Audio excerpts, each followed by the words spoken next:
Of the day friends, कैसे हैं आप लोग। कोविड-19 की वजह से छुट्टियां एंजॉय करने को मिल रही हैं आप लोगों को, और एंजॉय कर रहे हैं या बोर हो रहे हैं घर पर। ज़्यादा लंबी छुट्टियां भी मेरे ख्याल से बोरिंग होंगी। मुझे मालूम है आप मेरे को मिस कर रहे हो, मैं भी बहुत मिस कर रहा हूँ आप लोगों को, सभी बच्चों को।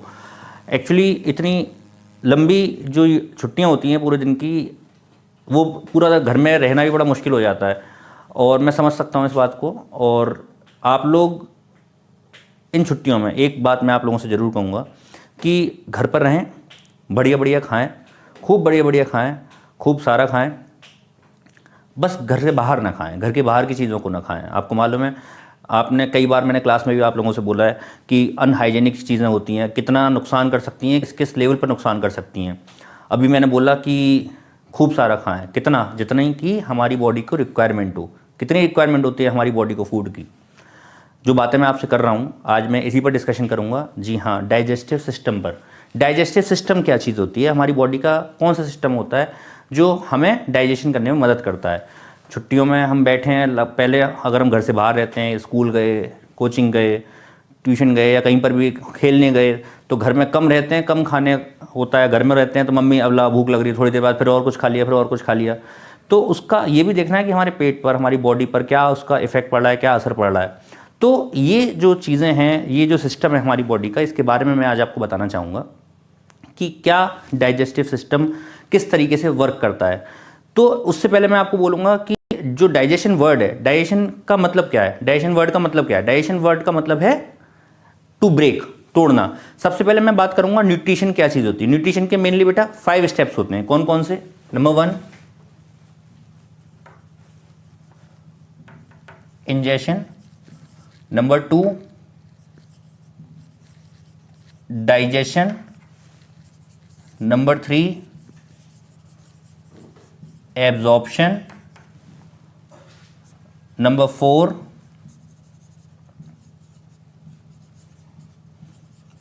एसिमिलेशन, एंड नंबर 5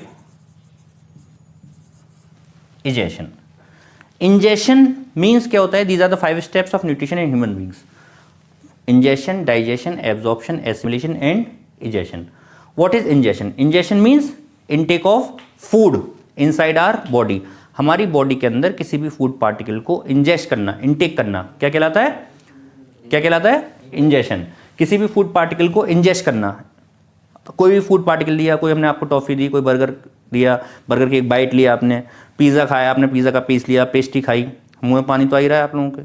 तो इन चीज़ों को इंजेस्ट करना, इनटेक करना, क्या कहलाता है? Ingestion. Ingestion inside our body. Ingestion के बाद किसी चीज़ को, फूड पार्टिकल को खाने के बाद हम क्या करते हैं? उसको डाइजेस्ट करते हैं। क्यों डाइजेस्ट करते हैं? और यस मिस्टर यू, मैं आपसे क्वेश्चन पूछता हूं। मैंने मान लीजिए आपको एक टॉफ़ी दी, टॉफ़ी दी, मान लिया, से थैंक यू, ओके। अब मैंने जो टॉफ़ी दी वो आपने मुंह में रखी, बेटा इंजेक्शन हुआ या नहीं हुआ? इंजेक्शन हो गया।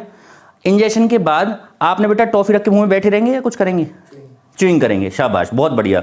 अब जो च्यूइंग करेंगे बेटा, breaking down of food is said to be digestion, शाबाश। अब जो फूड आपने जो च्यू करा, दांतों से जो चबाया, बेटा डाइजेशन हो गया? क्यों बेटा, मजा नहीं आया फूड टॉफ़ी खाने में? ब्रेक डाउन करना अगर डाइजेशन है तो जो टॉफ़ी आपने ब्रेक डाउन की या नहीं की with the help of teeth, तो डाइजेशन कहलाएगा नहीं कहलाएगा? अरे क्यों नहीं कहलाएगा भाई? बताइए सोच के, डाइजेशन कहलाएगा या नहीं कहलाएगा? डॉक्टर साहब आप बताएं। कहलाएगा। ये डाइजेशन बिल्कुल कहलाएगा, लेकिन ये कहलाएगा फिजिकल डाइजेशन। कैसा डाइजेशन? Physical digestion. डाइजेशन, यहां से हमें 2 बात समझ में आती हैं कि डाइजेशन के भी टाइप्स होते हैं। Digestion is mainly of 2 types, physical digestion and physical digestion and chemical digestion. Physical digestion and, please आप इसको इधर रखिए, physical digestion and chemical digestion. Physical digestion means with the help of teeth. Physically, if we break food inside our mouth, is said to be physical digestion. And if the food is break down into much simpler compounds with the help of chemicals or enzymes secreted inside our body, is said to be chemical digestion. Very good. Physical digestion and chemical digestion. अब हमने food को क्यों break करा भाई, क्यों break करा आपने? What is the need of to break this burger into such a small compounds? Why? To, बोलो भाई, टू, शाबाश, very good, to absorb the food. Break down substances को फूड के सेल्स के अंदर एब्जॉर्ब करना क्या कहलाता है? एब्जॉर्प्शन। समझ में आया बेटा सब बच्चों को? What is the need of absorption? हमने सेल के अंदर फूड को क्यों रखा? बाइक में हमने पेट्रोल को क्यों डाला? We all are the living machine, yes और no? We all are the living machine.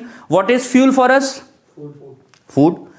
तो हम इस फूड को क्यों खाते हैं? बाइक में पेट्रोल क्यों डालते हैं? जनरेटर में डीजल क्यों डालते हैं? कोल इंजन में कोल क्यों डालते हैं? एनर्जी लिबरेट करने के लिए। सिमिलरली मैंने आपसे क्वेश्चन पूछा, सेल के अंदर फूड को क्यों ऑब्जॉर्व कर रहे हैं? बेटा आपका बहुत स्माइलिंग फेस है, आप समझ में आ रहा है आपको सब कुछ? गुड। हमने फूड को क्यों एब्जॉर्व करा? हमने मशीन के अंदर फ्यूल को क्यों डाला?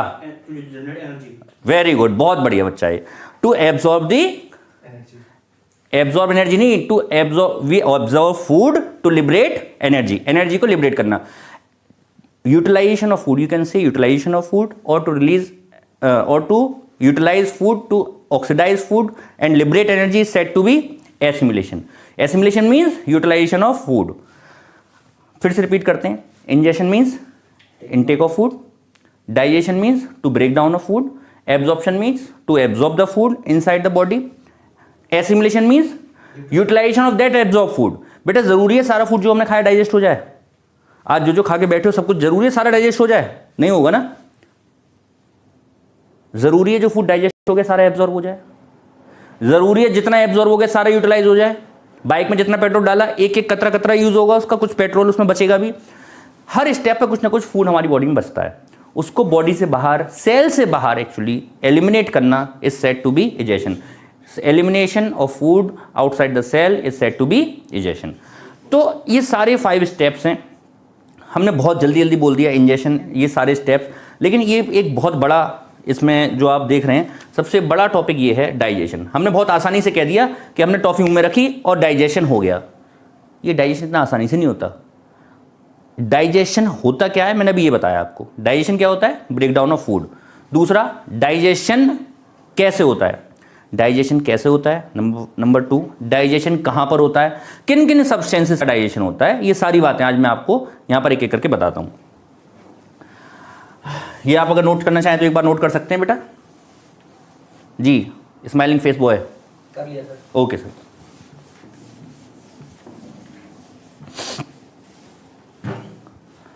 सबसे पहले मैं बात करूंगा कि हमारे फूड में क्या क्या चीज़ें होती हैं जो हमें डाइजेस्ट करने की ज़रूरत पड़ती हैं। हमारे फूड में प्रेजेंट होते हैं न्यूट्रिएंट्स। क्या प्रेजेंट होते हैं? न्यूट्रिएंट्स। अब मैं आपसे पूछना चाहता हूँ, what are nutrients? Yes sir please, what are nutrients? Simpler substance means give me some examples of nutrients. Fats, carbohydrates, proteins. Very good. These are not the simpler compounds. Organic substance. Actually the real definition is how we can define the nutrients. The substances which are present in our food. वो चीज़ें जो हमारे खाने में present होती हैं। आज बहुत बढ़िया बढ़िया बातें बताने वाला हूँ मैं आपको, ध्यान सुनना बेटा सब लोग। The substances which are present in our food and which are required for the development, repairment and for the energy are said to be nutrients. For example, मैं यहाँ पे कुछ सब्सटेंस के नाम लिख रहा हूँ जो आप सब लोग जानते होंगे।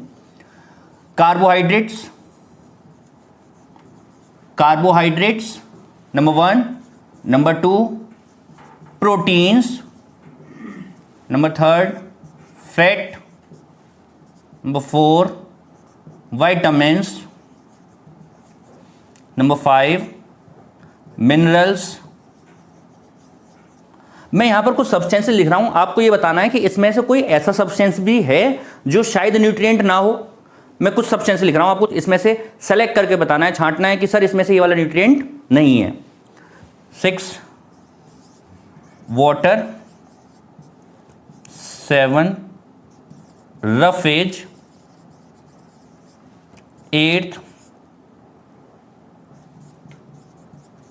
Nucleic acids and 9th nucleotides. और भी लिख सकते हैं, लेकिन इनमें से अगर आपको ऐसा कुछ लगता है बताइए, क्या ये सारे न्यूट्रिएंट्स हैं या इनमें से कुछ ऐसा है जो न्यूट्रिएंट ना हो? यस यस आप बताइए। सारे न्यूट्रिएंट्स हैं? यस डॉक्टर साहब आप बताएं, सारे न्यूट्रिएंट्स हैं? कोई ऐसा, अच्छा कार्बोहाइड्रेट न्यूट्रिएंट है, ये तो सुना होगा आपने, ये तो श्योर है। यस आप बताइए सर।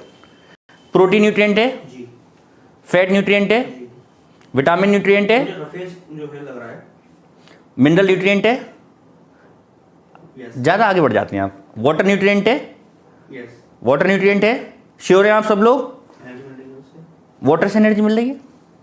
वाटर, अभी मैं आपको इस बात को क्लियर करता हूँ, लेकिन वाटर न्यूट्रिएंट है क्योंकि जैसे मैंने कहा कि रिपेयरमेंट के लिए, हमारी बॉडी के डेवलपमेंट के लिए ज़रूरी है, तो विदाउट वाटर तो हमारी 70% बॉडी, बहुत बढ़िया कहा आपने, ज़रूरी होती है, तो वाटर भी न्यूट्रिएंट है। Roughage,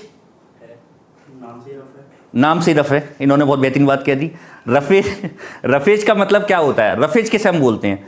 anything, any substance which is not been digested by us, जो हमारे थ्रू, हमारी बॉडी के थ्रू प्रॉपर डाइजेशन जिसका नहीं होता, उसको हम क्या बोलते हैं? रफेज। रफ है, उन्होंने बोल दिया नाम से ही सर लग रहा है तो रफ मेरे को, तो रफेज न्यूट्रिएंट है या नहीं, पहले ये बताइए आप। इतना सब बताने के बाद भी कहेंगे ना न्यूट्रिएंट है। बॉडी में रही है ना, अब बॉडी में आपको कल को कांच के टुकड़े खिला दिए जाएं तो बॉडी में जा रहा है, तो रफेज, तो वो न्यूट्रिएंट है ना, वो वेस्टेज है।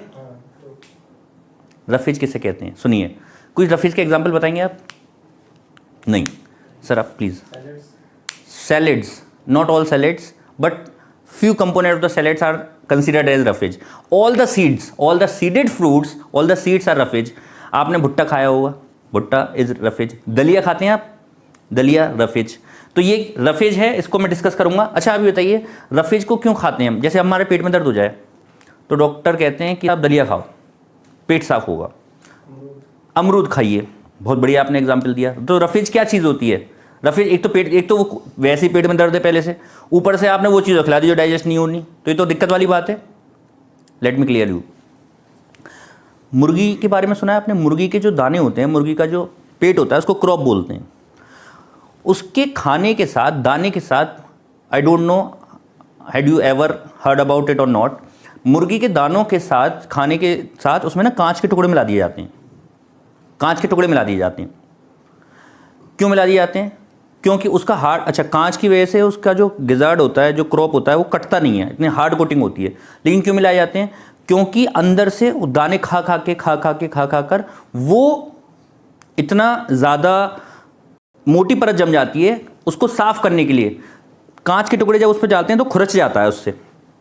इसकी वजह से ऐसा होता है, कांच के टुकड़े की वजह से ऐसा होता है कि उसका पेट साफ हो जाता है, उसका जो जितना भी सब्सटेंस जमा हो जाता है वो सब्सटेंस छूट जाता है, हट जाता है उसकी सफाई के लिए। अब मान लीजिए हम खाना खा रहे हैं, हम खाना खाते जाएं, हम नहा लेते हैं, ऊपर से तो नहा लेते हैं हम, सोप लगाया। अब स्टमक जब से पैदा हुआ हम खा ही रहे हैं, कोई काम कर रहे हैं नहीं कर रहे, खा जरूर रहे हैं। अब वो इतना सारा खाने लगाता है, स्टमक पर डिपॉजिट हो जाता है। अब हम बोतल, फ्रिज में एक सेशन में ठंडी पानी की बोतल रखी जाती है, तो अंदर से उसको भी साफ़ करते हैं, उसमें ब्रश डाल दिया। अब हमारे को पेट साफ करना है तो बेटा ब्रश डाल के तो ऐसे साफ करेंगे नहीं, अंदर से क्या करेंगे? उसमें हम ऐसी चीज़ खाएंगे जो हमारे स्टमक की वॉल से टकराए और उसको वहाँ से खुरच दे। तो ये रफेज क्या चीज़ है? ये उसी कांच के टुकड़े की तरह काम करता है जैसे मुर्गी के खाने में काम करता है, हमारे पेट की सफाई के लिए। तो ये हमारी बॉडी के रिपेयरमेंट के लिए ज़रूरी है। That's why it is considered as nutrient. Nucleic acids, nucleic acids, हाँ जी अब बताइए न्यूक्लिक एसिड बताइए। न्यूक्लिक एसिड सुना है आपने? नहीं सुना है बेटा, आप इतने बड़े हो गए तो न्यूक्लिक एसिड तो सुना होना चाहिए। न्यूक्लिक एसिड नहीं सुना आपने? सीरियसली? न्यूक्लिक एसिड सुना है? क्या सुना है इसके बारे में? कोई एग्जांपल? Nucleic acid seriously? सुना तो है लेकिन हाँ? उसका एग्जांपल नहीं पता। एग्जाम्पल नहीं पता, बहुत बढ़िया, कोई बात नहीं, कोई इसमें घबराने की बात नहीं है, कोई शर्म की बात नहीं है। आप कोई चीज़ नहीं आ रही तो आप पूछ सकते हैं मेरे से। न्यूक्लिक एसिड नाम से पता लग रहा है जो न्यूक्लियस के अंदर पाए जा रहे हैं। सेल के अंदर, न्यूक्लियस के अंदर क्या चीज़ पाई जाती है? क्रोमोसोम्स होगा। क्रोमोसोम्स। क्रोमोसोम्स किससे मिलके बने हैं? बहुत बढ़िया, शाबाश, बताओ बेटा क्रोमोसोम किससे मिलके बने हैं? DNA. Very good, exactly, DNA with proteins. आपने खुद बोल दिया। डीएनए की फुल फॉर्म पता है बेटा?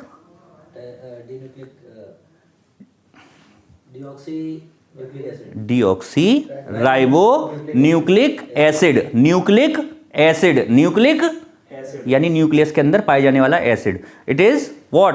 This is nucleic acid. DNA, ribo nucleic acid, RNA.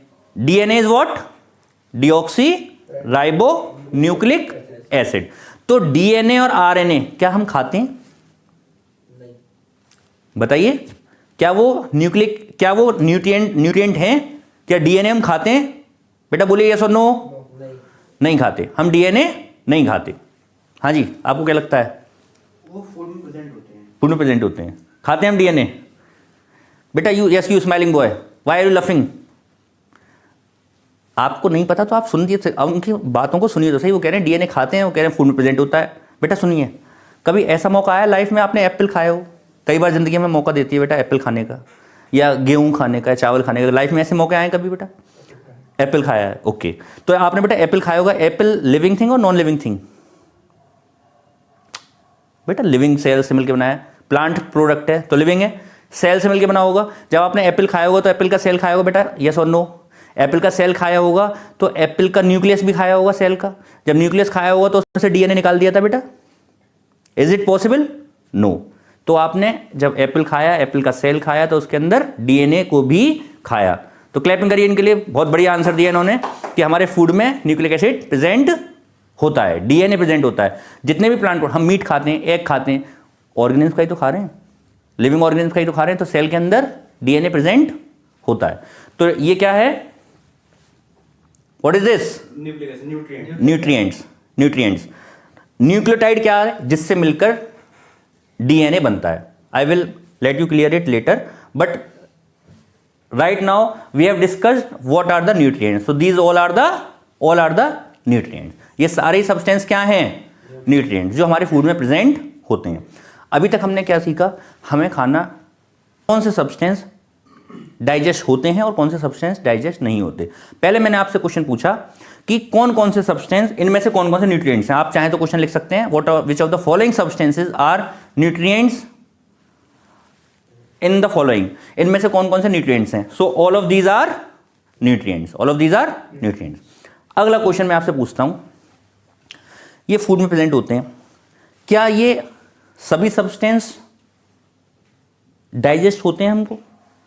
हम पढ़ रहे हैं डाइजेशन, छुट्टियों में खाए जा रहे हो, आप खाए जा रहे हो, डाइजेस्ट भी कर रहे होंगे। आपको पता होना चाहिए कि आप क्या खा रहे हो, क्या डाइजेस्ट कर रहे हो, उसमें से क्या चीज सब्सटेंस डाइजेस्ट हो रहा है, क्या सब्सटेंस डाइजेस्ट नहीं हो रहा है। तो आप बताइए यहां पर इनमें से कौन कौन से सब्सटेंस आपको लगते हैं डाइजेस्ट हो रहे हैं, कौन कौन से सब्सटेंस डाइजेस्ट नहीं हो रहे, बताइए प्लीज।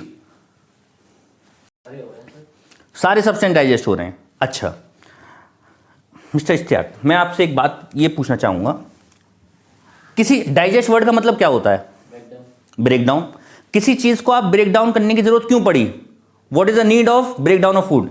जी सर आप बताइए। जी मिस्टर छोटू आप बताइए sir please. What is the need of digestion?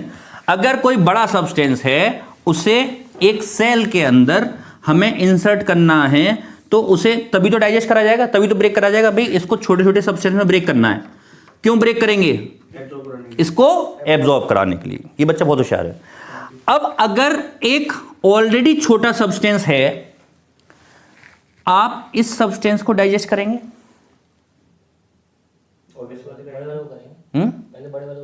अरे बड़े वाला है ही नहीं, जरूरी हम आपको खाने को सब चीजें, मैं पूछ रहा हूं आपके पास छोटे सब्सटेंस है, अब इसे आप डाइजेस्ट करेंगे? अरे क्यों डाइजेस्ट करेंगे भाई, जब ये ऑलरेडी छोटा है। डाइजेस्ट माने digest means break down, digest means break down of food. अब ब्रेक डाउन क्यों करते हैं? एब्जॉर्ब कराने के लिए। अब जो अपने आप ही छोटा है वो अपने आप ही डायरेक्टली एब्जॉर्ब हो जाएगा कि भाई हम बच्चे को पीट रहे हैं कि क्यों, कि वो पढ़ नहीं रहा। अब जो पढ़ रहा है कैसे पीटो, कि क्यों? अरे जब वो पहले से ही पढ़ रहा है तो उसे क्यों पीटोगे आप? अब यहां पर अगर कोई छोटा सब्सटेंस है, ये छोटा सब्सटेंस ऑलरेडी एब्जॉर्ब होने लायक है इसके अंदर, तो आप उसे ब्रेक करने की जरूरत पड़ेगी नहीं पड़ेगी? नहीं पड़ेगी। अब देखिए यहां पर हम बात करें, मैं आपसे बात करता हूं फॉर एग्जाम्पल वाटर। अगर हम बात करें वाटर की, बेटा पानी पीने का मौका मिला होगा जिंदगी में, पानी गया बॉडी के अंदर, आप वाटर को डाइजेस्ट करते हैं? बोलिए बेटा, वाटर डाइजेस्ट नहीं करते? वाटर डाइजेस्ट करते हैं, ये वाटर डाइजेस्ट करते हैं। तो उससे पहले डाइजेशन होता होगा नहीं होता होगा? वाटर एब्जॉर्ब होने से पहले डाइजेस्ट होता है नहीं होता? नहीं डाइजेस्ट होता, क्यों? वो ऑलरेडी लिक्विड फॉर्म में है। सूप भी लिक्विड फॉर्म में, मिल्क भी लिक्विड फॉर्म में, तो लिक्विड फॉर्म में जो भी आप कहोगे वो जो भी लिक्विड फॉर्म में होगा वो डाइजेस्ट करने की जरूरत नहीं पड़ेगी उसे। Physical digestion type. मासूम बच्चों ऐसी बातें कर रहे हो आप। देखो बेटा सुनो ध्यान से, सेल सेल बेटा प्लीज नो डिस्कशन। सेल जो सेल है, इस सेल के अंदर सेल किससे मिलकर बना है? प्लाज्मा मेम्ब्रेन किससे मिलकर बनी है? आप जानते हैं फॉस्फोलिपिड्स प्रोटीन से मिलकर बनी है, ये कंपाउंड्स हैं। वाटर क्या चीज़ है? यानी ये बहुत सारे कंपाउंड्स हैं। अगर ये सेल है बेटा प्लीज कंसंट्रेट करिएगा अगली 1 मिनट के लिए, बहुत ज़्यादा इंपॉर्टेंट बात मैं बता रहा हूँ। ये सेल है, इसके अंदर किसी सब्सटेंस को हमें एब्जॉर्ब कराना है, तो जो इससे छोटा होगा वही तो एब्जॉर्ब होगा। अब वाटर जो है, वाटर क्या है? वाटर एक मॉलिक्यूल है, वाटर एक कंपाउंड का मॉलिक्यूल है, ये एक मॉलिक्यूल है। मॉलिक्यूल बड़ा होगा या सेल? सेल बड़ा होगा। बहुत सारे मॉलिक्यूल से मिलकर बना है, बहुत सारे कंपाउंड से मिलकर सेल बना है। ये एक बहुत छोटा सा क्या है बेटा? मॉलिक्यूल। तो ये इसको और ब्रेक करने की जरूरत है क्या? नहीं, ये डायरेक्टली सेल के अंदर एब्जॉर्ब हो जाएगा। तो हमें इसको डाइजेस्ट करना नहीं पड़ रहा या करना चाह नहीं रहे? करने की जरूरत नहीं है, करने की जरूरत ही नहीं है, करने की जरूरत ही नहीं है। समझ में आ रही है बात? इसलिए जैसे मैंने आपसे क्वेश्चन पूछा इसमें कौन कौन से सब्सटेंसेस डाइजेस्ट नहीं होंगे, तो वाटर, आपने देखा कि वाटर को हमें एब्जॉर्ब कराने की जरूरत नहीं है क्योंकि वो directly it can be absorb directly by the body cells. अच्छा, हम बात करें मिनरल्स की।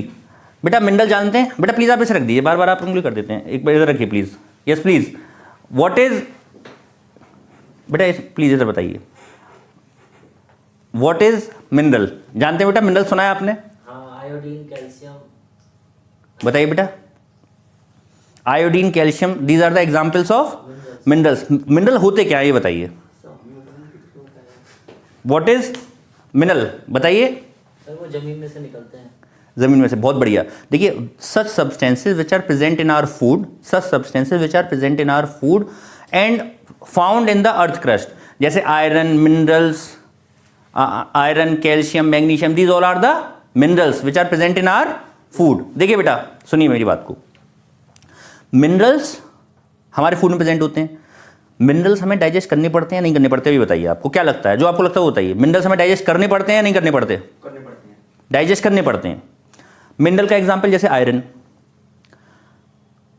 आयरन कभी आपने सुना है, आप डॉक्टर के पास गए होंगे, डॉक्टर बोलते हैं कि आप में आयरन की कमी हो गई, सुना है? कभी नहीं सुना कि साहब आयरन की कमी हो गई? लेकिन क्या ऐसा सुना है कि साहब क्या करें आयरन की कमी हो गई? तो डॉक्टर कहते हो कि सुबह शाम जंगले चाटो, दूध के साथ दरवाजे को चाटो लोहे के। ऐसा तो नहीं होता।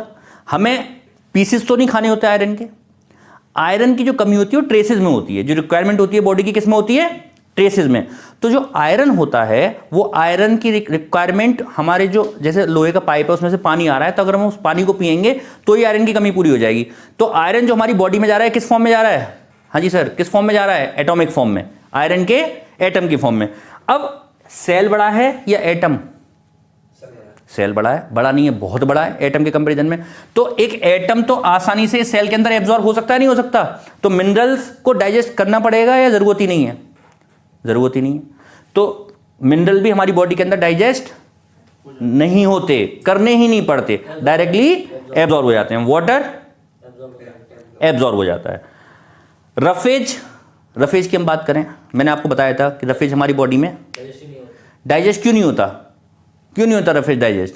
क्योंकि इसको डाइजेस्ट करने वाले सब्सटेंस, हमारी एंजाइम्स हमारी बॉडी में प्रेजेंट नहीं होते। क्यों नहीं प्रेजेंट होते? आपने सुना होगा डाइजेस्ट सिस्टम में प्रेजेंट होती है वर्मीफॉर्म अपेंडिक्स। अपेंडिक्स वर्ड सुना है आपने?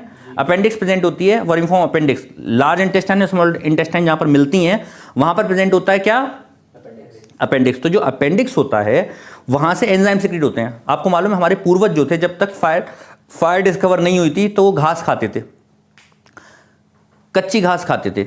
अच्छा, आज हम घास खाएं तो हमारे पेट में दर्द हो जाएगा। क्यों?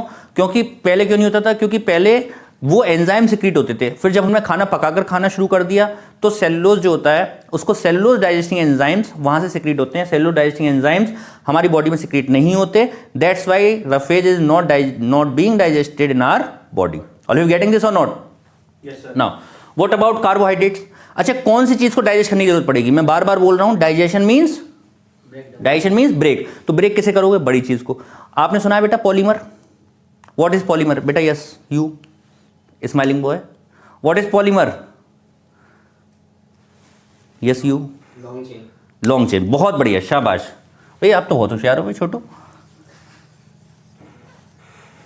लॉन्ग चेन कार्बोहाइड्रेट जो है, ये कार्बोहाइड्रेट या कोई भी सब्सटेंस, पॉलीमर किसे कहते हैं? छोटी छोटी यूनिट से मिलकर बनने वाली बड़ी चेन को हम बोलते हैं पॉलीमर। जैसे स्टूडेंट की एक लाइन पॉलीमर हो गई, और स्टूडेंट हो गया मोनोमर। मोतियों की माला क्या हो गई? पॉलीमर। एक मोती हो गया मोनोमर। फूलों का हार पॉलीमर, और एक फूल क्या हो गया? मोनोमर। तो पॉलीमर, मैं कहूं कि भाई फूलों की माला किस चीज की पॉलीमर है, तो आप बोलोगे फूल की। मोतियों की माला किसकी पॉलीमर है? एक पल की।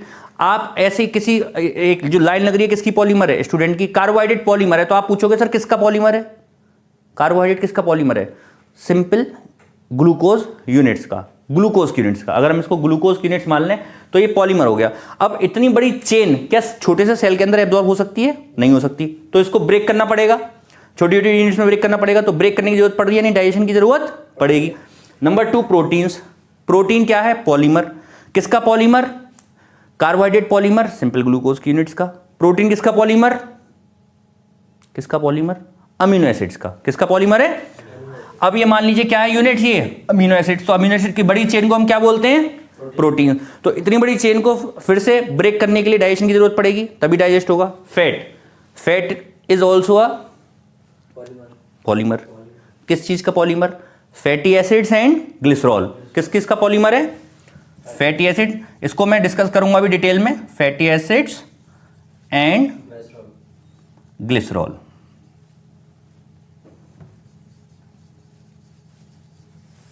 ग्लिसरॉल का पॉलीमर है। क्या है ये पॉलीमर्स? कार्बोहाइड्रेट। ये देखिए, ये तीनों क्या है? ये तीनों क्या है? पॉलीमर्स। विटामिन्स। विटामिन्स को हम बोलते हैं, इसका सही प्रोनाउंसिएशन है वाइटामिन्स। वाइटल अमाइंस, ये दो टर्म से मिलकर बना है, vital plus amines. Vital amines. Vital means आपने रिवाइटल का ऐड करते हुए देखा होगा, धोनी को, युवराज सिंह को, पहले सलमान खान भी करते थे। रीवाइटल, री मतलब फिर से, वाइटल मतलब जिंदा, लाइफ। लाइफ को मेंटेन करने वाले amines. Amines are the simple compounds like water, it is a molecule. ये सिंपल मॉलिक्यूल है। जब सिंपल मॉलिक्यूल है, पॉलीमर तो है नहीं, लंबी चेन तो है नहीं, तो क्या इसको डाइजेस्ट करना पड़ेगा? डायरेक्टली एब्जॉर्ब हो जाएगा? डायरेक्टली। वेरी गुड, ये बच्चा बहुत होशियार है, वेरी गुड। वाइटामिन्स भी डायरेक्टली एब्जॉर्ब हो जाएंगे, वाइटामिन्स को डाइजेस्ट करने की जरूरत नहीं पड़ेगी। मिनरल्स को डाइजेस्ट करने की जरूरत नहीं पड़ेगी। वाटर को डाइजेस्ट करने की जरूरत नहीं पड़ेगी। रफेज को, रफेज क्या है? पॉलीमर। किसका? सेल्यूलोज का। लेकिन ये डाइजेस्ट होगा नहीं। मैंने बताया क्यों नहीं होगा डाइजेस्ट? बेटा बोलो। क्योंकि उनके अंदर एंजाइम्स प्रेजेंट हमारी बॉडी में सिक्रीट नहीं होते, ये भी डाइजेशन नहीं होता। Nucleic acid. न्यूक्लिक एसिड बताइए, ये एक बड़ा क्वेश्चन है। न्यूक्लिक एसिड, आपने ये तो मालूम पड़ गया कि न्यूक्लिक एसिड हमारे फूड में प्रेजेंट होता है। बेटा यस और नो? हमारे फूड में प्रेजेंट होता है न्यूक्लिक एसिड। न्यूक्लिक एसिड अगर प्रेजेंट होता है तो न्यूक्लिक एसिड हमारी बॉडी में डाइजेस्ट होगा या नहीं होगा? डाइजेस्ट नहीं होगा। अच्छा, रीजन बताइए क्यों नहीं होगा? सर वो डीएनए से बना हुआ, डीएनए सेल के अंदर होता है। बहुत बढ़िया। इन्होंने ये बात कही कि सर सोच देखिए, बच्चे की सोच देखिए कि जो सेल है, सेल के अंदर न्यूक्लियस और न्यूक्लियस के अंदर डीएनए। तो डीएनए क्या है? डीएनए तो ऑलरेडी सेल के न्यूक्लियस के अंदर है। तो जो इतना छोटा है उसको डाइजेस्ट करने की जरूरत नहीं है। तो इसका मतलब डाइजेस्ट नहीं होगा। गलत जवाब। यहीं पर मेरे को आपको करेक्ट करना है। चलिए, आपने ये सोचा, बच्चा ये तो सोच पाया कि कम से कम डीएनए जो है इसके अंदर होता है। देखिए सुनिए, डीएनए की जो लेंथ होती है, डीएनए क्या है? डीएनए की लेंथ बता पाएंगे आप? डीएनए की लेंथ कितनी होती है? नहीं सर। नहीं।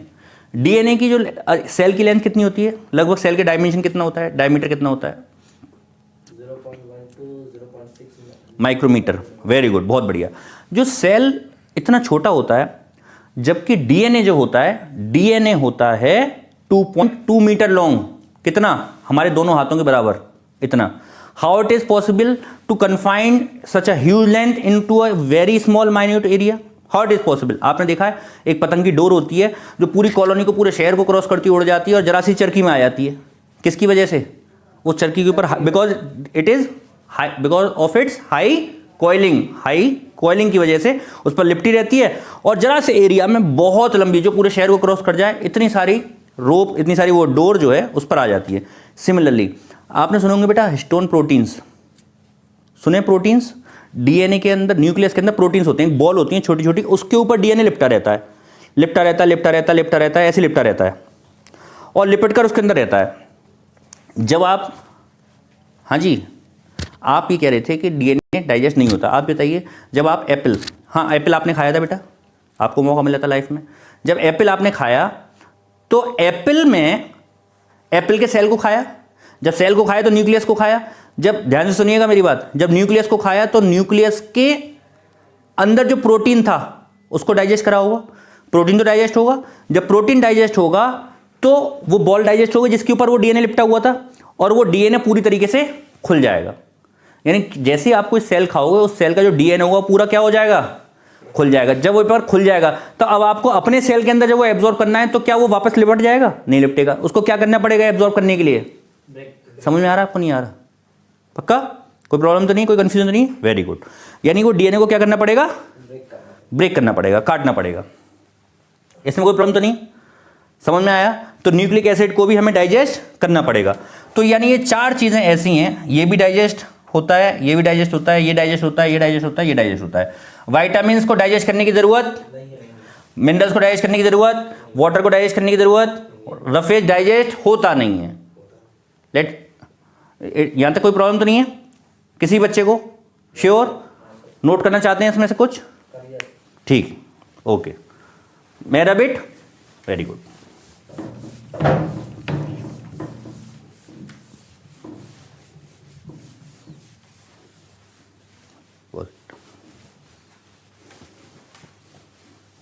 तो अभी तक हमने क्या सीखा, क्या देखा कि कौन कौन से सब्सटेंसेस हमारे बॉडी में डाइजेस्ट होंगे और कौन कौन से सब्सटेंस हमारी बॉडी में डाइजेस्ट नहीं होंगे। अब अगला क्वेश्चन है, पहला हमने सीखा कि what is digestion. Digestion means to break. Number 2, where digestion takes place. Digestion कहां पर होता है? Digestion takes place in digestive system. Digestion कहां पर होता है? डाइजेस्टिव सिस्टम में। अब डाइजेस्टिव सिस्टम दो चीजों से मिलकर बनता है, कौन कौन सी? पहला alimentary canal and second one is digestive glands. Alimentary canal and digestive glands. देखिए जरा ध्यान से। Number 1 alimentary canal and number 2 is digestive glands. इन दोनों से मिलकर क्या बनेगा? क्या मिलेगा? क्या बनेगा? Digestive system. Digestive system. देखिए, number 1 alimentary canal and number 2 digestive gland. हम पढ़ रहे हैं डाइजेस्टिव सिस्टम क्या चीज होती है। एलिमेंट्री, तो ये दो चीजों से मिलकर डाइजेस्टिव सिस्टम बनता है। सबसे पहले हम बताएंगे एलिमेंट्री कैनाल क्या चीज होती है। एलिमेंट्री कैनाल क्या चीज होती है बताएंगे बेटा आप? What is alimentary canal? आप alimentary canal? Mouth to anus. Passage from mouth to anus. Passage from mouth to anus, very good. And is there some improvement? यहां पर इंप्रूवमेंट की भी गुंजाइश है। पैसेज हम बोलेंगे, देखिए ये क्या है, इधर देखिए, ये एक पाइप है जिसकी 2 ओपनिंग्स हैं। ध्यान से देखिएगा, एक पाइप है जिसकी 2 ओपनिंग है। बोर्ड पर काफी चीजें दिख रही हैं, लेकिन वो देखिए जितना मैं दिखा रहा हूं, बोर्ड पर ये एक पाइप बन रहा है जिसकी 2 ओपनिंग्स हैं। This is what? This is like, this is not like alimentary canal, this is just a pipe. अब सुनिए, ये एक पाइप है जिसकी 2 ओपनिंग्स हैं। Alimentary canal is a tubular structure like this having 2 opening but with varying diameter. But with varying मतलब बदलते हुए डायमीटर के साथ एक ऐसी ट्यूब है जिसकी 2 ओपनिंग्स हैं, but it have varying diameter through which food travels its journey, where food travels its journey. एक एलिमेंट्री कैनाल एक ऐसी ट्यूबुलर स्ट्रक्चर है जिसकी 2 ओपनिंग होती हैं जहां से होकर खाना अपना रास्ता तय करता है। एक ओपनिंग को बोलते हैं माउथ और दूसरी ओपनिंग को बोलते हैं एनस। अब यहां पर जैसे जैसे देखो, इसकी यहां पर क्या है, डायमीटर पूरा सेम है, लेकिन एलिमेंट्री कैनाल का डायमीटर बदलता रहता है, और जैसे जैसे बदलता है उसकी शेप चेंज होती है, और शेप चेंज होने की वजह से उसका नाम भी चेंज होता रहता है। अब यहां पर आप देख रहे हैं ये ट्यूब यहां से शुरू हो रही है, इसकी पहली ओपनिंग है, इसको हम बोल रहे हैं माउथ, और यहां से ट्यूब शुरू हुई, चलती गई चलती गई चलती गई चलती गई चलती गई, और उसके बाद यहां पर अचानक से एक बैग लाइक शेप में कन्वर्ट हो गया, J shape organ which is said to be stomach. Very good. Stomach के बाद और आगे गई, फिर से डायमीटर एकदम पतला हो गया, और फिर इसको इस ट्यूबुलर स्ट्रक्चर को बोल रहे हैं intestine, it is small intestine. फिर उसके बाद फिर से डायमीटर अचानक से और बढ़ गया, this is large intestine, and then rectum, and last opening is anus. ये पूरी एक ट्यूब जो है ये क्या है बेटा, क्या है बेटा, एलिमेंट्री कैनाल। अब एलिमेंट्री कैनाल को हम वेरियस अलग अलग और डिफरेंट पार्ट्स में डिवाइड करते हैं। जैसे ये फूड पाइप का एक नाम और है बेटा ईसोफेगस। कई बुक्स में आप देखेंगे ओ लग रहा होगा, कई बुक्स में आप देखेंगे ओ नहीं होगा, तो ई से भी स्टार्ट हो सकता है और ओ से भी स्टार्ट हो सकता है, ईसोफेगस। फूड यहां पर गया, इसके बाद यहां पर स्टमक में आप देखेंगे, हम फिर से मैंने जो ब्लैक कलर से लिखा है मेन पार्ट्स हैं, और जो ब्लू कलर से आपको दिख रहा है यहां पर इसके एसेसरी पार्ट्स हैं। यहां पर जो डोम शेप पार्ट है that is said to be fundus. उसके बाद जो बीच वाला पार्ट है उसको बोल रहे हैं कॉर्पस। कॉर्पस मीन्स होता है ग्रीक टर्म में which means body, corpus means body. और उसके बाद यहां पर ये जो सी शेप पार्ट है, यहां पर जो ये वाला पार्ट है यहां से शुरू हो रहा है, इसको बोल रहे हैं एंड जो हो रहा है इसको बोल रहे हैं पाइलोरस। क्या बोल रहे हैं, पाइलोरस। यहां पर आप देखेंगे जो फंडस है, फंडस में यहां पर एक रिंग शेप स्ट्रक्चर होता है। Please yes you smiling boy, please listen carefully, okay. यहां पर जो एक रिंग शेप स्ट्रक्चर होता है, यहां पर होता है स्फिंक्टर। क्या प्रेजेंट होता है, स्फिंक्टर। स्फिंक्टर एक ऐसी मसल को बोलते हैं जो क्लोज होती है, बंद होती है। हम खाना खाते हैं, खाना खाकर लेट गए, कई बार ऐसे लेट गए कि खाना वापस आ सकता है, आ सकता है नहीं आ सकता, कभी नहीं आता वापस। क्यों नहीं आता, क्योंकि यहाँ पर स्फिंक्टर क्लोज होता है, ऊपर से खाना नीचे तो आ जाता है लेकिन यहाँ पर स्फिंक्टर प्रेजेंट होता है। इसको बोलते हैं, इस स्फिंक्टर का नाम है कार्डियक स्फिंक्टर। क्या नाम है, कार्डियक स्फिंक्टर। क्या बोलते हैं इसको, cardiac sphincter. Why it is said to be cardiac sphincter. Cardiac क्यों बोलते हैं, cardiac means heart, because this sphincter is present near the heart. कई बार हम उसका जगह का नाम होता है दुकान के नाम पर कि भाई नियर देवत्र हॉस्पिटल, कि देवत्र हॉस्पिटल के पास, या रेलवे रोड वाली shop.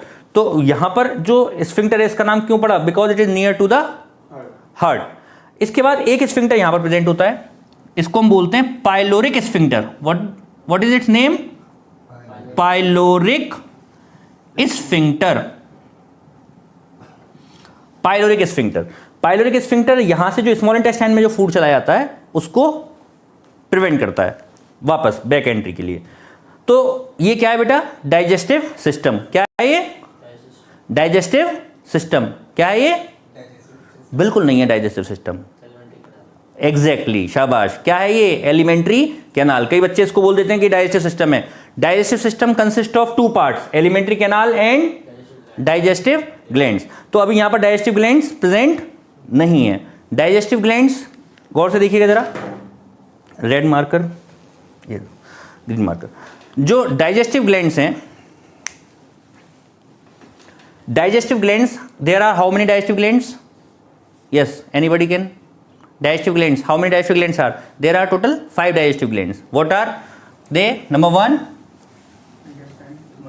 very good, but we have to write it on the sequence way. Number 1, salivary gland, salivary gland. Number 2, gastric gland. Number 2 is gastric gland. Number 3, intestinal gland, intestinal gland. Number 4 is liver, सुना होगा आपने liver, and number 5th is pancreas. These are 5 glands which are present in this digestive system along with this alimentary canal. The number one is salivary gland are present in the mouth. There are 3 pairs of salivary gland. कितने pairs होते हैं? 3 pairs होते हैं. इनका नाम है parotid gland, number 2 sublingual gland and number 3 सब maxillary gland. ये तीनों ग्लैंड मिलकर क्या बना रही हैं? Salivary gland. देखिए पैरोटिड होती है नियर द ईयर के पास. 3 डक्ट होती है माउथ के अंदर, ईयर के पास इधर की तरफ अंदर से होती है. एक होती है सबलिंगुअल. आपने सुना होगा सुपरस्क्रिप्ट, सबस्क्रिप्ट. सुपर मतलब ऊपर, ए की पावर 2, सबस्क्रिप्ट A1 A2 ऐसे सुना होगा आपने, जैसे A1 A2 एटसेट्रा. एक होता है x की power 2. This is super and this is सब. सब मीन्स नीचे. लिंगुआ मीन्स लैंग्वेज जो वर्ड है वो बना है टंग से, लिंगुआ से. लिंगुआ माने होता है टंग. सब लिंगुअल सेकंड क्या है? सब लिंगुअल टंग के नीचे पाई जाती है एक डक्ट. सब मैक्सिलरी कैसे बोलते हैं? मैंडिबल नीचे वाला जॉ और ऊपर वाला जॉ मैक्सिलरी. इसको सब मैंडिबुलर ग्लैंड भी बोलते हैं. इन दोनों जॉज के बीच में ये जो दोनों जॉज हैं, ऊपर वाला जॉ नीचे, इन दोनों के जॉइंट पे प्रेजेंट होती है तीसरी डक्ट. तो तीनों डक्ट मिलाकर यहाँ पर जो सलाइवा सिक्रीट करती हैं, जिसको हम बोलते हैं लार, जो हमारे फूड में प्रेजेंट होती है, वो यही प्रोड्यूस करते हैं सैलिवरी ग्लैंड. एक ग्लैंड ये है. दूसरी गैस्ट्रिक ग्लैंड. दूसरी क्या है बेटा? Gastric gland. गैस्ट्रिक ग्लैंड जो स्टमक की वॉल्स हैं, स्टमक की वॉल जो है यहां पर ग्लैंड्स प्रेजेंट होती है, इनको हम बोलते हैं गैस्ट्रिक ग्लैंड्स. यहां पर वॉल प्रेजेंट होती हैं और यहां से जूस सिक्रीट करती हैं, केमिकल सब्सटेंस सिक्रीट करती हैं, एंजाइम सिक्रीट करती हैं, जो फूड को डाइजेस्ट करने में मदद करती हैं. इसके बाद तीसरा है small intestine, intestinal glands. Intestinal glands are present in the small intestine. यहां पर इंटेस्टाइन किसकी तरह एक्ट करती है? ग्लैंड की तरह एक्ट करती है. और यहां से जो केमिकल सब्सटेंस सिक्रीट होता है उसको हम बोलते हैं सक्कस एंटेरिकस. अभी हम उसको डिस्कस करेंगे. स्टमक जो सिक्रीट करता है इसको हम बोलते हैं गैस्ट्रिक जूस, और इंटेस्टाइन जो सिक्रीट करता है उसको बोलते हैं सक्कस एंटेरिकस. इसके बाद liver. As you should must know that what is liver. Liver is the largest gland of our body. जानते हैं आप? नहीं जानते इस बात को? Largest. Very good. Liver is the largest gland of our body which is present on the right side. This is liver. And the last gland is pancreas, which is leaf-shaped gland, which is present just beneath the stomach, not below the stomach, beneath the stomach. Stomach के just पीछे leaf की तरह shape में present होती है. Now this complete system, along with these 5 glands and this alimentary canal, is said to be digestive system. तो मैंने आपसे पूछा कि डाइजेशन कहाँ पर होता है? डाइजेशन होता है डाइजेस्टिव सिस्टम के अंदर. डाइजेस्टिव सिस्टम क्या होता है? डाइजेस्टिव सिस्टम 2 कंपोनेंट से मिलकर बना होता है, एलिमेंट्री कैनाल और digestive glands. Alimentary canal is a long tubular structure having 2 openings with varying diameter through which food travels its journey, and the digestive glands are the 5 glands which helps in digestion by secreting its chemicals and enzymes towards in this alimentary canal. तो hope करता हूँ आप लोगों को समझ में आया होगा. Yes please. बाइल जूस के बारे में आप बता दीजिए, वो भी कुछ बिल्कुल बताएंगे. बाइल जो है वो जो लिवर का जो जूस होता है, लिवर जो सिक्रीट करता है उसको हम बाइल जूस बोलते हैं. पैनक्रियाटिक जूस जो पैनक्रियास सिक्रीट करता है. ग्लैंड सैलिवरी ग्लैंड जो सिक्रीट करता है उसको हम बोलते हैं सलाइवा या लार. स्टमक जो सिक्रीट करता है गैस्ट्रिक जूस. पैनक्रिया जो सिक्रीट करता है पैनक्रियाटिक जूस. स्मॉल इंटेस्टाइन जो सिक्रीट करती है सक्कस एंटेरिकस. और जो लिवर सिक्रीट करता है उसको हम बोलते हैं bile juice. Anybody have any more question? आपका कोई क्वेश्चन हो, जो बच्चे वीडियो देख रहे हैं वो प्लीज़ अपने, कोई भी क्वेश्चन आपका हो सकता है, आप जो ऐप यूज़ कर रहे हैं उसमें डायरेक्ट चैट कर सकते हैं. डायरेक्ट मेरे पास आएगी वो चैट. जो भी आपको क्वेरी होगी या आप कमेंट्स में भी आप पूछ सकते हैं मुझसे कुछ भी इस वीडियो के बारे में, किसी क्वेश्चन के बारे में, कोई भी अगर आपको क्वेरी आ रही है, या डायरेक्टली भी चैट पर आप वीडियो चैट पर आप मुझसे देख सकते हैं. प्लीज़ चैनल को सब्सक्राइब करते रहिए जिससे कोई भी वीडियो मैं अपलोड करूँ डायरेक्ट आपके पास आए. इसको आप पढ़िए, आप रिवाइज करिए और घर पर एक बार खुद अपनी कॉपी बनाइए. ऐसे नहीं कि वीडियो चला लिया आपने, मोबाइल रख लिया, वीडियो चला ली और अब देख लिया, सब पढ़ लिए, हो गया सर की वीडियो आ गई और मम्मी को बता दिया, पढ़ लिया. उसको कॉपी में बैठिए और अपनी एनसीईआरटी से और जो भी रिफ्रेशर हैं, जो कोचिंग के जो भी नोट्स हैं, आप उसको उससे रिवाइज करते रहिए. एंजॉय करिए, खाते रहिए. और कैसे डाइजेशन करेंगे, जो अभी मैं आज ये नहीं बता पाया कैसे डाइजेशन करेंगे, नेक्स्ट वीडियो कल मैं आपको जो अपलोड करूंगा उसमें आपको बताऊंगा कि किस तरीके से यहाँ पर सब्सटेंस डाइजेस्ट होगा, कैसे डाइजेशन वर्क, ये डाइजेशन सिस्टम कैसे वर्क करता है. आज तो मैंने सिर्फ स्ट्रक्चर बताया, कल मैं बताऊंगा कि कैसे डाइजेशन होगा। Thank you very much, take care, bye.